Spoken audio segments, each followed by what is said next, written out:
what he's done in college, and based on some of the other first-round picks that we've seen, his work should get him in the first round. And then if you look at, well, how did he do it? What conference did he do it in? What were the opposition? Last year's first-round pick, Chicago, Mr. Trubisky, he played in ACC, right? Mm-hmm. Was he ever ACC Player of the Year? No. Was he ever up for the Heisman Trophy? No. He seemed to be doing pretty good in Chicago. Well, they're happy with him. They traded up to go get him. Right. If you start comparing apples to apples, then yes, he should be considered. When you start looking at people in the different skill sets between Josh Allen and the Sam kid, Darnold, Josh Rosen, Baker Mayfield, and then the kid at Oklahoma State. Oh, Mason Rudolph. Those are the top 5 guys. Yep. Yeah, Lamar Jackson, he should be included. All these guys, for the most part, have a first-round grade. Now, depending on what you like and everything, I believe Lamar Jackson, he should be in their rank 3rd or 4th among those quarterbacks, which would warrant him being drafted in the first round. All right, I want to ask you a question about Lamar Jackson because I want to be honest with the audience. I think my opinion on Lamar Jackson is slightly biased because I think he has been so unfairly covered by some of the people who do this job that I might skew too far in the other direction at times, like almost because I get aggravated by how I feel Lamar Jackson is discussed.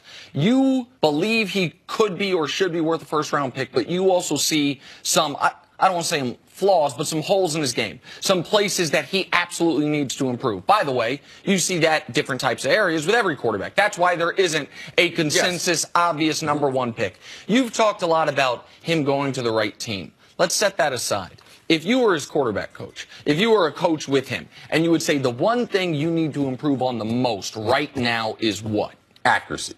Be able to throw the ball accurate. Because if he's able to do that in a West Coast offense, if he's able to have that accuracy and anticipation, then he's going to be able to play because we know what he can do when the play breaks down. His natural instincts will take over, and he's one of the best that we've ever seen.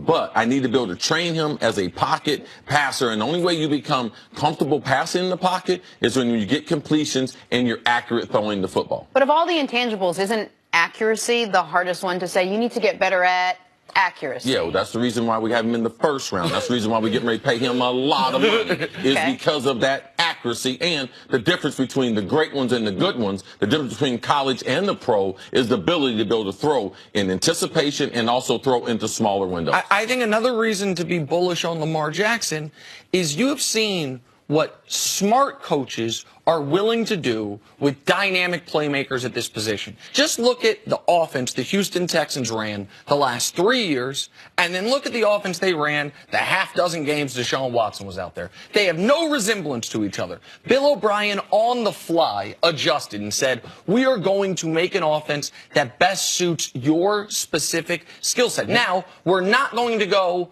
RG3 first year in Washington, full-on collegiate offense. Yes. We're still going to run a pro offense, but we are not going to do, conversely, what I felt like happened to Vince Young, which was trying to remove all the things he was great at. Like, we're gonna try to go square peg, round hole here. Well, I saw that happen to Mike Vick early in his time, where he had some success running around. They're like, hey, we're going to make you purely a pocket passer. You've got to have a combination of the two. I think coaching staffs are more open-minded to that now than they had been in the past. Great comparison with Lamar Jackson and Michael Vick. At this stage of their career, Lamar Jackson is such a better thrower of the football than Michael Vick was. Okay. So he's more apt to start off trying to be a pocket passer compared to the way Mike Vick just had to make plays in those first several years for the Falcons. All right, let's go back to some basketball. San Antonio Spurs, only 5 games left in the season. Still no target date for Kawhi Leonard to return to the floor. Leonard was reportedly in New York over the weekend, getting opinion on his quad that has kept him out of all but 9 games this year. Greg Popovich said when Kawhi and his group feel he's ready, he'll be ready. Notice I said group. Mentioned it a couple times. CC, is it starting to look like we've seen the last of Kawhi with the Spurs? I wouldn't be surprised. I wouldn't be surprised if this is the last time we've seen Kawhi in a Spurs uniform, because I believe that Kawhi believes that he's hurt. So I don't believe he's going to play at all this year. Like, this year is gone. So we're already talking about next year, and I believe that there will be discussions about Kawhi Leonard moving on to other options, wanting to play in other cities. I believe he is interested. I believe he will entertain it this offseason. Like, when the team is trying to make a push to get into the playoffs and you find yourself in another city in New York looking at other options for an opinion from a doctor, you know, and the things that they're saying. Even Popovich mentioning Kawhi and his group, that right there is just a little... He didn't have to say group. No, but he knows. Yeah. He's not in control of the situation. He knows Kawhi's not in control of the situation. He realized that Kawhi has a number of people that have his ear. And those people have expressed concerns over Kawhi and his ability to get healthy. Is he healthy? And potentially discussing what do you want to do into the future from a business standpoint. Where do you want to play basketball? And what type of shoes would you like to wear? This has deteriorated so much in the last 10 days that I have completely changed my opinion on this.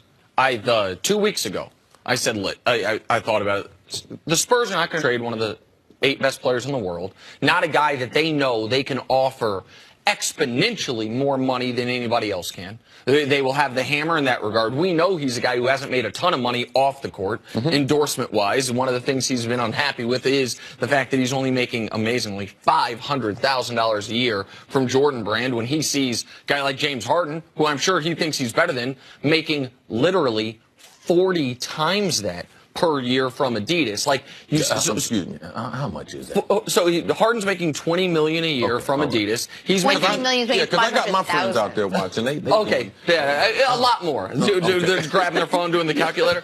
But it has deteriorated such to where you have Tony Parker, to me, coming at Kawhi's throat. Yes. You have Steven Jackson, who knows the Spurs, saying Tony Parker does not say that. Manu Ginobili does not say that without Greg Popovich giving them the green light or even encouraging them to say that. You now have Popovich saying, man, I pay close attention to what these guys say.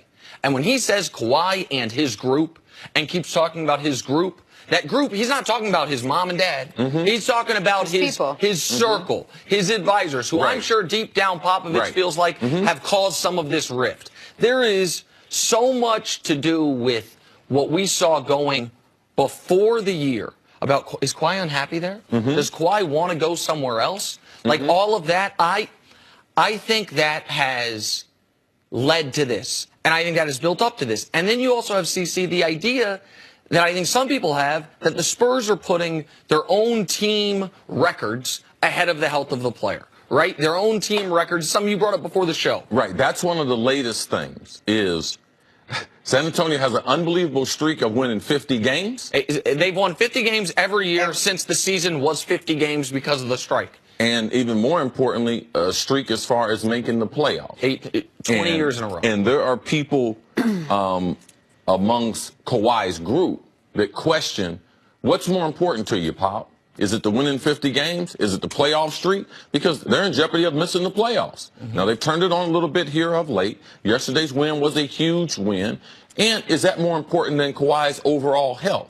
Now, people would be like, oh, Popovich would never do anything like that. But Kawhi's group, they think that potentially that is on the table, is jeopardizing his long-term health compared to what's in best interest of the team and continuing their streak. And sometimes the truth is less important than what's believed.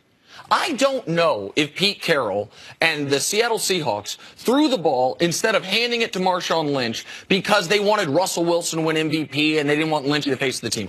I don't know if that happened. I do know enough players in the locker room believe that that was the case, that it damaged that locker room. And by the way, that team doesn't exist anymore the way it did. I don't know if it's true how much Popovich values the streak, how much he's weighing streak versus health. What I do feel like we know is people close to Kawhi believe that. And if they believe that, it's as good as it's better than the truth. And then you talk about this year, the upcoming draft, right? I sent you a clip this weekend of Luka Doncic, this 19-year-old phenom killing it in EuroLeague. We've talked about DeAndre Ayton, Marvin Bagley, Michael Porter Jr. You talk about if Kawhi Leonard's available, what are teams offering? There's only 5 players you wouldn't trade straight up for Kawhi Leonard in the whole league. Like if you, I know the Celtics aren't going to trade Kyrie because they want to build something around him, but like that's something. Kawhi for Kyrie. Danny Ainge. With the Phoenix Suns. Like, hey, Phoenix, What about 2 of your young players and what's going to be the top 4 pick? Right. What about Los Angeles? Kawhi can't veto that trade, but he can agree not to sign the extension with those teams. But I look for there would be a great deal of interest.